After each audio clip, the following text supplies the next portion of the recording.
আজ থেকে কয়েকদিন আগে ফেসবুক স্ক্রল করতে করতে আমার সামনে একটা হাদিস আসে। হাদিসটা এমন ছিল যে পৃথিবীর বুকে ভাই বোন যখন কথা বলে তখন উপরওয়ালা ফেরেশতাকে বলে যে সময়কে থামিয়ে দাও। তো তখন আসলে এটার কোনো মর্মার্থ আমি বুঝতে পারিনি। তার কিছুদিন পরে আমি যখন এই হাদিসের একটা ডিটেলস বর্ণনা আমার সামনে আসে, তো তখন হাদিসের মাধ্যমে আমি জানতে পারি যে মৃত্যুর পরে মানে আখিরাতে জীবনের পরে অনেকের সাথে অনেকের দেখা হওয়ার সম্ভাবনা আছে।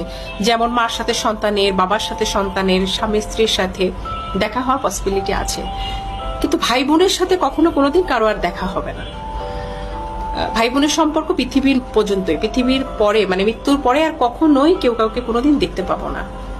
বিশ্বাস করেন, এই কথাটা শোনার পরে আমার মনের মধ্যে এক ধরনের যন্ত্রণা আমি অনুভব করছি যে পৃথিবীর পরে আমি শুধু আমার ভাইকে দেখতে পাবো বা আমি আমার বোনকে দেখতে পাবো, মৃত্যুর পরে আর কোনোদিন ওকে আমি আর দেখতে পাবো না।